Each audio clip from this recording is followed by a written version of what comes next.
কেনেকৈ কৰিম, কি উপায়েৰে ঈশ্বৰক ভজনা কৰিম? জ্ঞানৰ দ্বাৰাই, কৰ্মৰ দ্বাৰাই না ভক্তিৰ দ্বাৰাই? ভগৱান কৃষ্ণই নিজে কৈছে যে মোক তোমালোকে ভজনা কৰিবা ভক্তিৰ দ্বাৰা।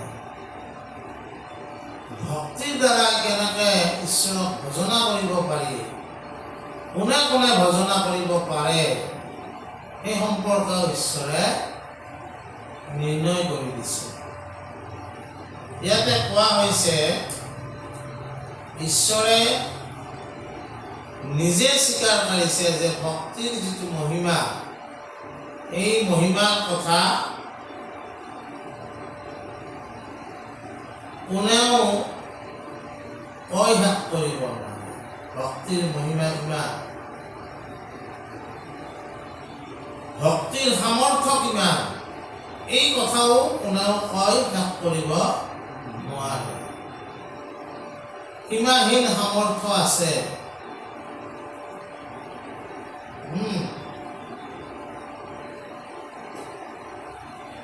এই বিষয় আক্ৰোশত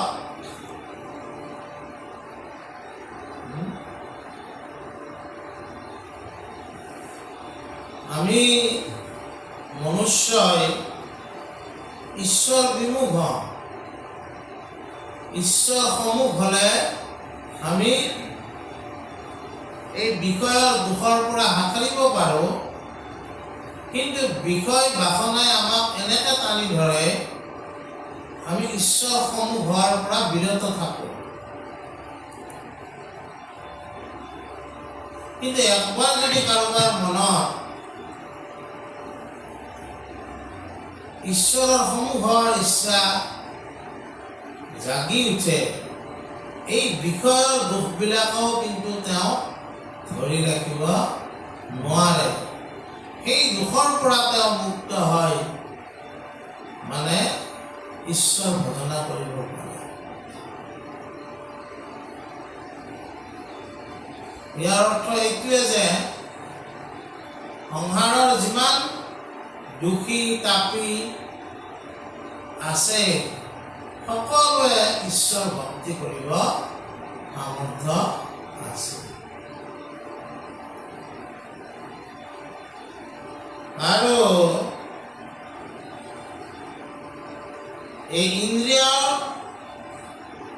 যিটো ভোগৰ ব্যৱস্থা, ইন্দ্ৰিয়বিলাকৰ যিটো ভোগৰ ব্যৱস্থা, জিভাই কিবা খাবলৈ বিচাৰিছে, চকুই কিবা চাবলৈ বিচাৰিছে, নাকে কিবা ধ্যান ল'বলৈ ওলাইছে, কাণে কিবা শুনিবলৈ ওলাইছে, চৰ্মই কি কৰিব ওলাইছে,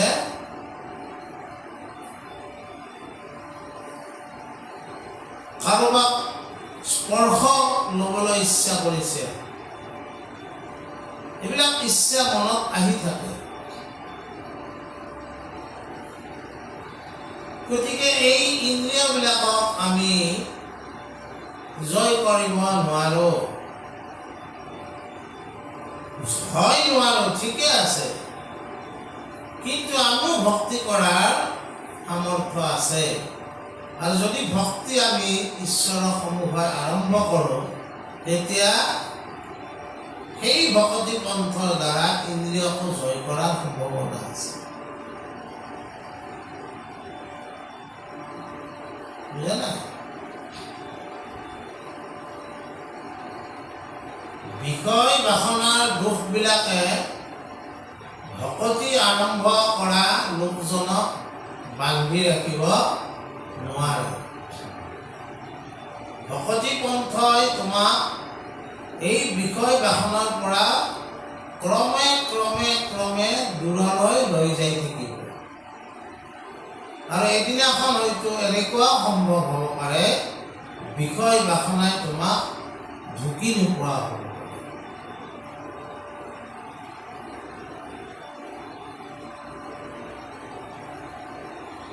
জিতেন্দ্ৰিয় অৰ্থাৎ যিসকলে ইন্দ্ৰিয় জয় কৰিছে তেওঁলোকৰ কথা কিনো ক'ব, তেওঁলোকৰ কথা ক'বলৈ একো নাই।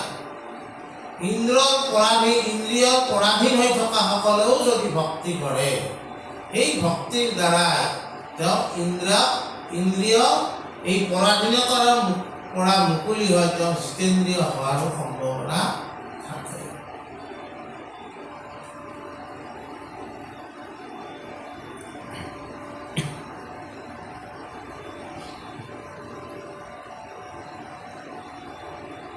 আমি মনুষ্যই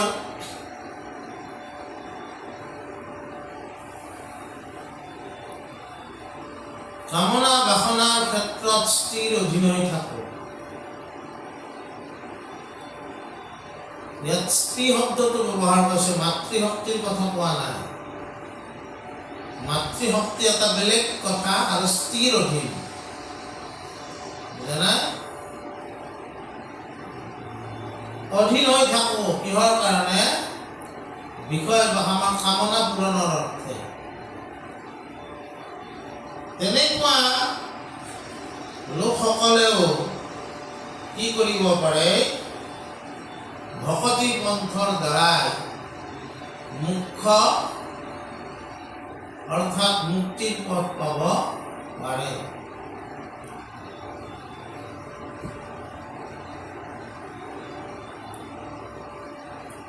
ভক্তিৰ সামৰ্থ্য সীমা ঈশ্বৰেও নিৰ্ণয় কৰা নাই। ইমানখিনিলৈকেহে ভক্তিৰ সামৰ্থ্য আছে। ভক্তিৰ সামৰ্থ্য অসীম, ভক্তিৰ সামৰ্থ্য অসীম বুলি কৈছে। একেবাৰে সমাজৰ তলৰ শ্ৰেণীৰ মানুহেও ভক্তি পন্থৰ দ্বাৰা তেওঁ উচ্চ শ্ৰেণীলৈ আৰোহণ কৰিব পাৰে। এইখিনিতে আমাক অলপ বেলেগ কথা কৈছে, এইখিনি আমি পঢ়িছোঁ।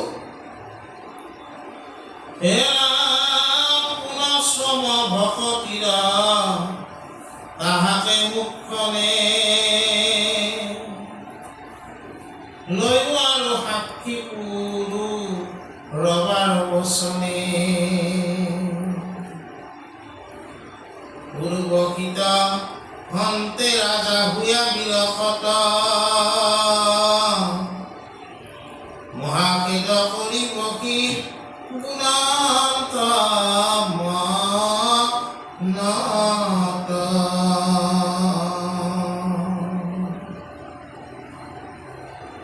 পূৰ্বা কৰ বিমৰি কি কৰিলন্ত সাৰ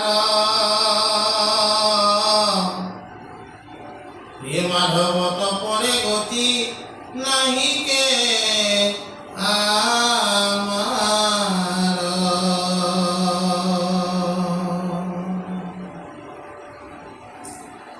ভগৱন্ত দেৱ মহেশ্বৰ আত্মাৰাম মহাকবি সবাৰো পুৰন্ত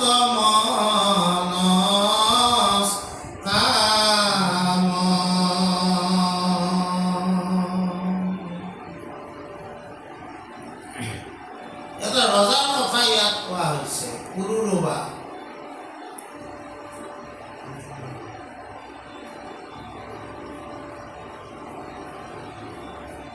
তেওঁ কাম ৰিপুৱে দংশন কৰা তেওঁ স্বৰ্গৰ অপেশ্বৰৰ লগত শৃংগাৰ অভিহাৰ কৰাৰ কাৰণে মন গ'ল। মনে তেওঁক লৈ গ'ল বহুতক লাগি। আমাৰ মনতো তেনেকুৱা ভাৱনাবিলাকৰ উৎপত্তি হৈ থাকে। আৰু ভাৱনাবিলাকৰ গতিটো মনোযোগ গতি ঠিক দুৰ্বাৰ ভাৱে আগবাঢ়ি যায়।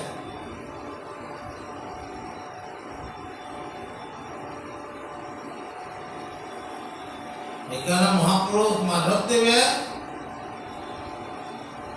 কাকুতিত লিখিছে কি বুলি, মহাবলৱন্ত দুৰ্বাসনা ঘোৰ হৰিহ হৰি হৰিয়ে আমাৰ মনক তেজিয়া দূৰ নযায়। বলৱন্ত ৰূপত মনত খোপনি পাতি মনৰ পৰা গুচি নাযায়। কামনা বাসনা বিলাকে আমাক মহাবলৱন্ত দুৰ্বাসনা ঘূৰ, তাৰ দ্বাৰাই যে তোমাৰ সেইটো যে বাসনাটো দুৰ্বাসনা, সেইবিলাক কথা মনলৈ নাহে। কেৱল সেইটো পূৰণ কেনেকৈ কৰিব পাৰি মনত সেইটোহে আহি থাকে, মনত সি খুটি পুতি লয়। গতিকে এই পুৰুষ বা ৰজাৰ মনত কামনাই খুটি পুতি লওঁতে তেওঁ কি কৰিলে, উৰ্বশীৰ লগত অভিহাৰত লিপ্ত হ'ল।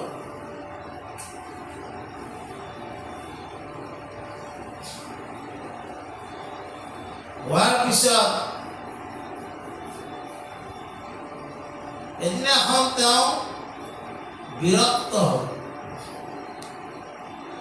যেতিয়ালৈকে লিপ্ত নহয় তেতিয়ালৈকে এডভান্টেজ আৰু ডিসএডভান্টেজৰ কথা বুজি নাপায়।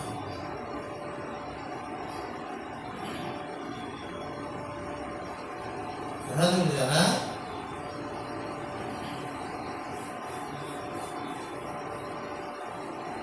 নোপোৱাসকলে পোৱাৰ কাৰণে হাহাকাৰ কৰি আছে, পোৱাসকলে কিয় পালো তাৰ কাৰণে হাহাকাৰ কৰি আছে।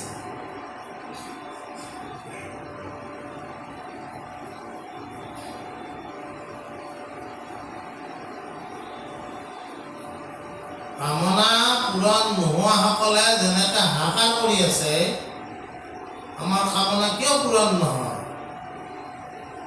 কামনা পূৰণ হোৱাসকলে আকৌ কি কৰি আছে? তেওঁলোকেও হাহাকাৰ কৰি আছে। সহজ অৰ্থ আমাৰ সাধাৰণ সমাজত এই কথাটোক দিল্লী কা লাড্ডু বুলি কৈছে। खाने वाला भी पछताएगा, नहीं खाने वाला भी पछताएगा।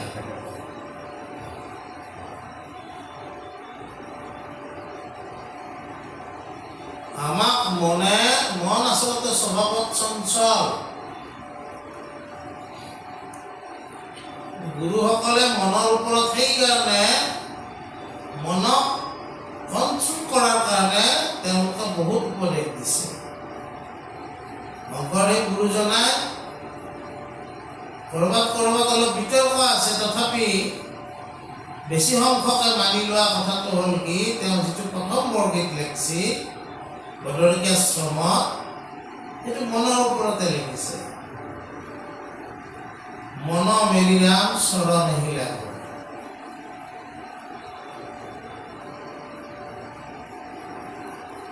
বাৰে বাৰে খেদ কৰি মনক বুজাই আছে গীতটো।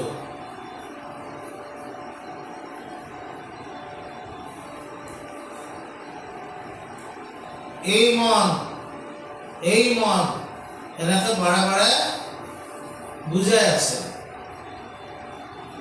মনে তাৰমানে বুজিব ইচ্ছা নকৰে, কাৰণ স্বভাৱত চঞ্চল।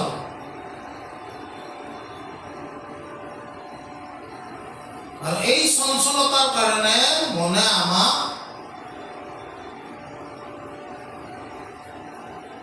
সিদ্ধান্তৰ ফালে যাবলৈ বাধা কৰি থাকে। চঞ্চল মানে কি? তেওঁ কোনো সিদ্ধান্তত নাহে। এতিয়াই যদি এটা কথা কয়, অলপ পিছত আৰু এটা কথা কয়, সেইজনকে চঞ্চল বুলি কয়।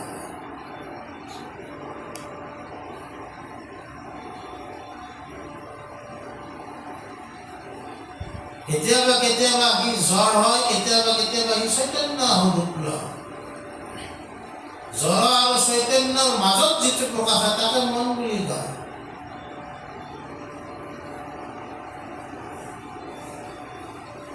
আৰু সেইটোকে কয় চঞ্চলতা বুলি। তুমি একলাই জ্বৰ হোৱা, একলাই চৈতন্য হোৱা। মনে কি অৱস্থাত থাকে, না সি চৈতন্য বুলি নিজকে দেখুৱায়, না সি জ্বৰ বুলি নিজকে দেখুৱায়। এনেকুৱা এটা মধ্যম স্থিতিত থাকে। কেতিয়াবা কেতিয়াবা তাক চৈতন্য যেন লাগে, কেতিয়াবা কেতিয়াবা তাক জ্বৰ যেন লাগে। সিদ্ধান্ত ল'ব নোৱাৰি। এই ৰজা পুৰুৰবাই তেওঁৰ যেতিয়া কামনা চৰিতাৰ্থ হ'ল, চৰিতাৰ্থ হোৱাৰ পিছত মই অলপ আগতে কৈছোঁ যে খানেৱালা ভি পস্তায়েগা, নেহি খানেৱালা ভি পস্তায়েগা।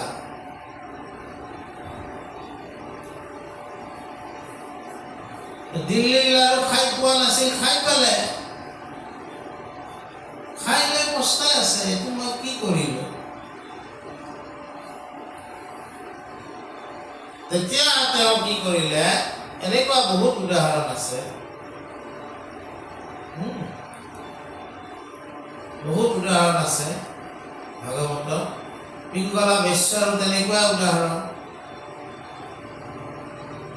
বেশ্যাৰ পৰা তেওঁ গুৰু পৰ্যায়লৈ কেনেকৈ গুচি গ'ল, ভক্তিৰ দ্বাৰা।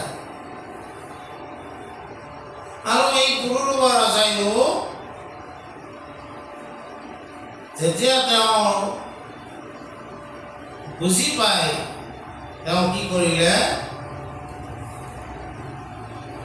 ভগৱন্তক ভক্তি আৰম্ভ কৰিলে। আমাকতো এইখিনি কথা কিয় কৈছে যে কামাসক্ত লোক এজনৰ ভকতি পন্থৰ দ্বাৰা ঈশ্বৰক ভজনা কৰাৰ সামৰ্থ্য আছে। কামাসক্ত লোক বুলিয়ে তেওঁক আমি ভকতি কৰিব নোৱাৰিব বুলি আমি ভাবিব নালাগে। তেনেকুৱা লোকেও ভক্তি কৰি সেই কামক জয় কৰি সাধু হ'ব পাৰে। বুজা নাই? তাৰপিছত কি কৈছে, হে ৰাম দুষ্ট নাৰী সবে মন হৰিলে কম জাৰ, প্ৰাণ বিনে কোনে গতি সাধিবে কতাৰ, এই বুলি ৰাজা পাছে এৰি উৰ্বশিক, ও কৃষ্ণ ভকতি কৰি সাধিলা গতি।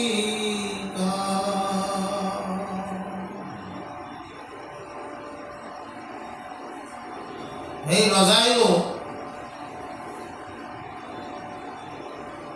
তেওঁৰ ভক্তিৰ দ্বাৰাই তেওঁৰ গতি ঊৰ্ধ্বৰ ফালে, তেওঁ যদিও অধোগতিত গৈছিল, কিন্তু তেওঁ ভক্তিৰ দ্বাৰাই সেই গতি ঊৰ্ধ্বমুখী কৰিবলৈ সামৰ্থ্য হ'ল। হেৰামে তেকে জানিবা হৰি ভকতি বিনাই, কৃষ্ণক পাইবাৰ আন নাহিকে উপায়, অহন্ত ঈশ্বৰে উদ্ধৱত প্ৰতিপতি, শুনিয়ক স্বৰূপ উদ্ধৱ মহামতি, মই হে ঈশ্বৰ চৰাচৰ জগতৰ, মুত হন্তে হৈ সৃষ্টি স্থিতি নিৰন্তৰ, ব্ৰহ্মাৰ জনকময়ী বেদৰ কাৰণ, নাহি গতি দাতা মুত কৰে আনজন, জানি যিটো কৰে মুত কেৱল ভকতি, পাৱে মুক সুখে সখী কহিলো সম্প্ৰতি, যদিবা ক্ৰমাদয়া কি মিলে কদাচিতো, তথাপি ভক্তৰ আন কলাহি পায়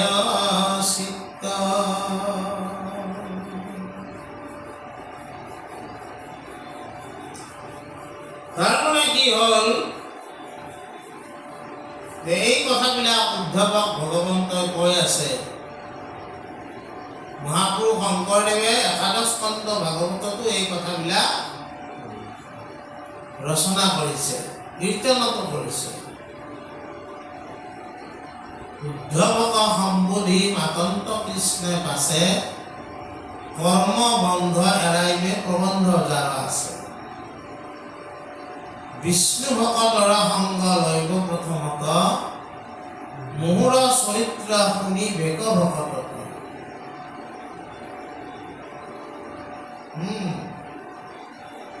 মূৰ যশ গায়া যিটো কৰে গীত নিত্য, নাহি তাৰ চিন্তা সিটো ভৈল কৃত কৃত।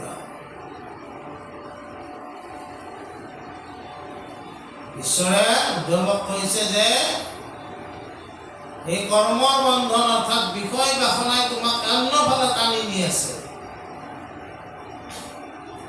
ডাইভাৰচন কৰি তুমি ভক্তি পন্থৰ দ্বাৰাই বেলেগ উত্তম গতিৰ পন্থলৈ তুমি ডাইভাৰচন কৰিব লাগিব। এইটো কেনেকৈ সম্ভৱ হ'ব? ভক্তিৰ দ্বাৰা। আৰু এই ভক্তিটো কেতিয়া উপজিব? বিষ্ণু ভকতৰ সংগ ল'ব লাগিব।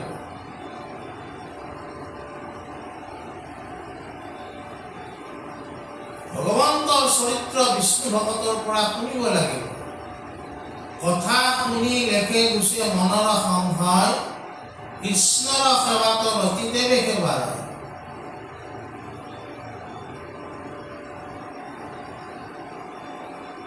আৰু মূৰ যশ গায়া নৃত্য, মূৰ যশ গায়া যিটো কৰে গীত নৃত্য, তাৰপিছত কৃষ্ণৰ কথা শুনিলে তোমাৰ আনন্দ কৰিবলৈ ইচ্ছা যাব, আনন্দ হ'ব, মনটো আনন্দিত হ'ব।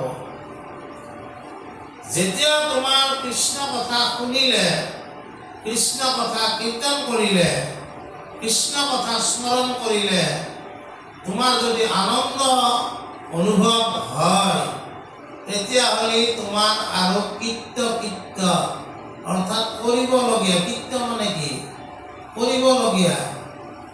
কৰিবলগীয়া তোমাৰ সকলো হৈ গ'ল, তোমাৰ কৰিবলগীয়া একো নাই। নাহি চিন্তা তাৰ সেইটো ভৈল কৃত কৃত। কৃত শব্দটো দুইবাৰ কোৱা গৈছে। কৰিবলগীয়া তেওঁৰ একো নাই। মাপকাঠিটো কোনটো হ'ল এতিয়া? যে আমি ভগৱন্তৰ কথা ভকতৰ সংগত শুনিব লাগিব। শুনিলে যদি মনটো আনন্দিত হয়, কীৰ্তন কৰিলে যদি ভগৱন্তৰ কথা কীৰ্তন কৰিলে যদি মনটো আনন্দিত হয়, ভগৱন্তৰ কথা স্মৰণ কৰিলে যদি মনটো আনন্দিত হয়, তেতিয়াহ'লে তোমাৰ আৰু কৰিবলগীয়া একো নাথাকে। তুমি ঈশ্বৰমুখী হৈ গ'লা। এতিয়া হ'ল চিনস্বৰূপ। বুজা নাই? ঈশ্বৰৰ গুণগান কৰোঁতে, ঈশ্বৰক গুণগান কৰোঁতে আনন্দত তুমি সকলো দুখৰ পৰা পৰিত্ৰাণ পাইছা, সকলো সুখৰ পৰা পৰিত্ৰাণ পাই গৈছা। আৰু ভগৱন্তই কৈছে যে মই কোন? আচলতে সমস্ত ভূতত আছো মই হৰি, সবাকো মানিবা তুমি বিষ্ণু বুদ্ধি কৰি। গোটেই জগতখনে মই।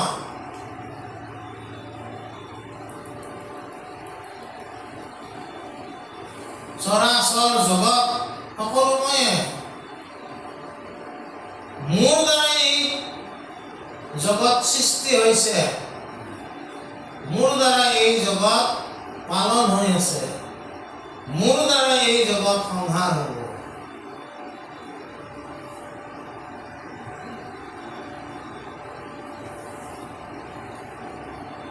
ব্ৰহ্মাৰ জনক ময়ে, জ্ঞানৰ কাৰণো মই।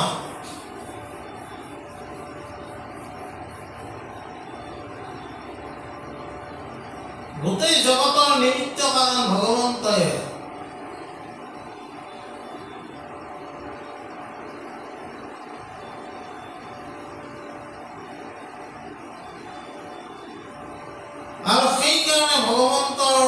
বাহিৰে তোমাক কোনেও গতি দিব নোৱাৰে।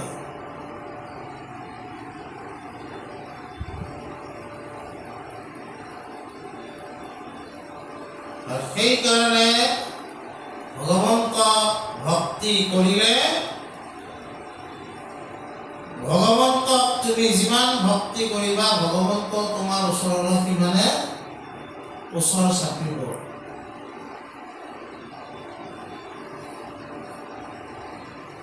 ওচৰ চাপোতে চাপোতে একদিন দুইটা ব্ৰহ্ম পৰম ব্ৰহ্ম একাকাৰ হৈ যাব। এই ভক্তি কৰি থাকোতে কিবা কিবি যদি আমাৰ আপদ বিপদ দুখ থাকে, তাৰ কাৰণে তুমি চিন্তা নকৰিবা।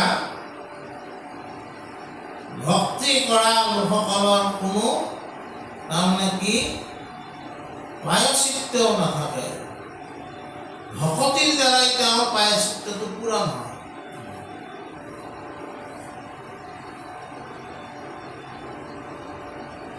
মোৰ প্ৰায়শ্চিত্ত শুদ্ধ প্ৰায়শ্চিত্ত ব্যৱস্থা কোনটো? শুদ্ধ প্ৰায়শ্চিত্ত ব্যৱস্থা হ'ল অনুশোচনা হোৱাটো।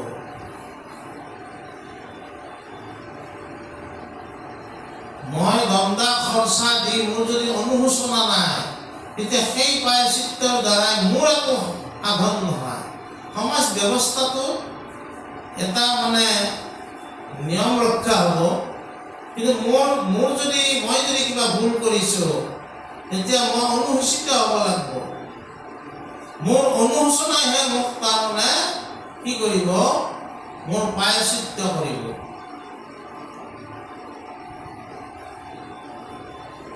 আৰু ভকতি পন্থত যিসকলে থাকে তেওঁলোকৰ কিবা এটা বেয়া কৰিলেও অনুশোচনা সোনকালে হয়। মই এইটো কৰিব নালাগিছে, বুজা নাই? এই কথাটো কৈছে। তাৰপিছত কৈছে কি? হেৰাম বস্তু পাক অৰ্থে যেন অগ্নি জালে নৰে, সেই অগ্নি দহি তৃণা কাষ্ট ভস্ম কৰে।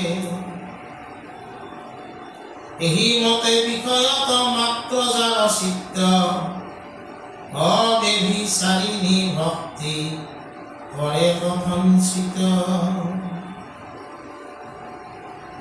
তথাপি সমস্ত পাপ ভস্ম কৰে তাৰ, আশ্চৰ্য মহিমা দেখি ভক্তিৰ আমাৰ। এতেকে উদ্ধৱ মূৰ ভকতি বিনাই, এৱম বিধ কুফল আনত হন্তে নাই। তাৰমানে কৈছে কি যে আমি পাপ কৰোঁ, মানে ৰান্ধো বস্তু। এই ৰান্ধোতে আমি ৰন্ধন কাৰ্যখিনি কৰি থাকোতে খৰি পোৰা যায়, খৰি পোৰা যায়। ঠিক ভক্তি কৰি থকা সকলেও তেওঁলোকেও যদি এই বিষয় বাসনাটো তেওঁলোক থাকিবইতো লাগিব। সংসাৰত যিহেতু বিষয় বাসনাই ভৰি আছে, তেওঁলোকো থাকিব, ময়ো থাকিব লাগিব। কিন্তু আমি গম নোপোৱা কৰিয়া যেনেকে ভাতৰ উতল আহে, একফালে উতল আহে ভাত সিদ্ধ হয়, আৰু আনফালে খৰিডাল পোৰা হয়। ঠিক তেনেকৈ ভকতি কৰিলে তোমাৰ ভকতি যেনেকে সিদ্ধ হোৱাৰ, যিমানে সিদ্ধতাৰ ফালে আগবাঢ়িব সিমানে খৰি অৰ্থাৎ তোমাৰ বিষয় বাসনাৰ খৰিবিলাক পোৰা যাব। তুমি চেষ্টা কৰিব নালাগে। ভকতি পন্থ ইমান সুন্দৰ। একফালে ভাতো সিদ্ধ হ'ব, একফালে খৰিও পুৰি শেষ হ'ব, ছাই হ'ব। বুজা নাই?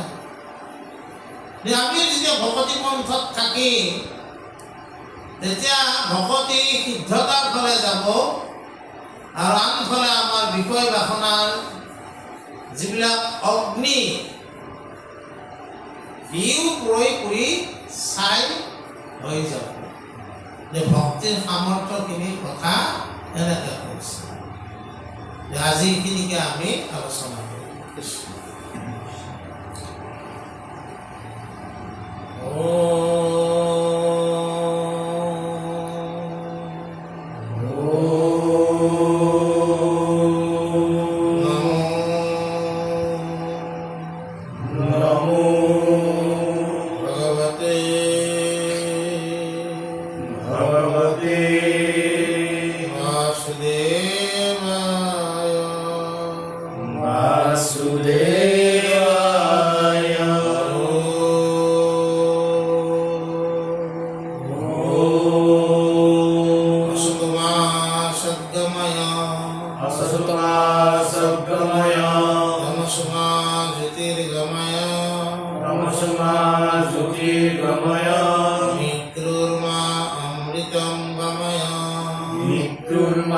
Amritam Ramaya